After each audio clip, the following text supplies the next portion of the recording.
floor is a group of muscles at the bottom of your pelvis. It forms like a bowl or like a sling formation, and it helps support our pelvic organs. So like our rectum, our uterus, our bladder. It also helps in stabilizing our pelvis and our spine, along with our other core muscles. So it is a core muscle. It helps with sexual function as well, and it helps regulate our pressure in our core canister.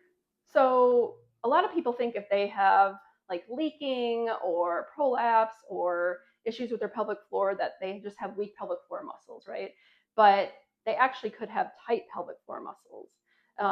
So our pelvic floor needs to be able to relax and contract in its full range of motion in order to function optimally. So if you are having issues with incontinence or prolapse or not emptying your bladder fully, that type of thing, and many other pelvic floor issues, it could be because the pelvic floor is tight and not fully relaxing and then being able to fully contract to support those functions. So our pelvic floor works with our diaphragm, which is at the bottom of our lungs. So right through here is our diaphragm, okay? So they work together like a piston.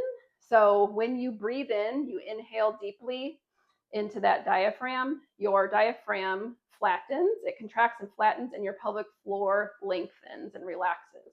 So they kind of work like this, like a piston.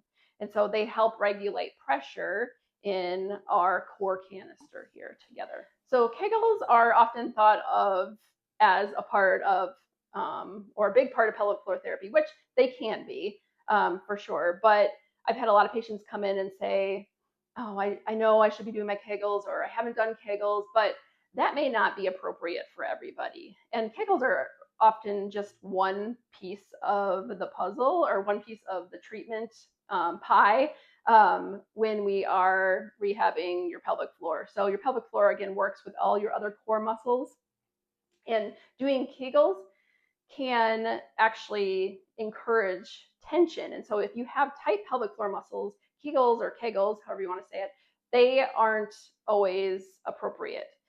They may be appropriate later when we have addressed the tightness or the tension in your pelvic floor. But just doing Kegels for issues that you're having may not be appropriate. What is Kegel? It's the pelvic floor contraction.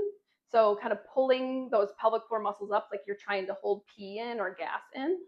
Okay. And a lot of people do them incorrectly as well. So even if you do have weakness and Kegels might be appropriate for you, we want to make sure that you're doing them correctly. So a lot of people squeeze their glute muscles, squeeze their butt muscles, kind of squeeze their inner thigh muscles a lot. And those are kind of accessory muscles, but we want to try to isolate the pelvic floor when we're trying to get the relaxation and contraction of your pelvic floor.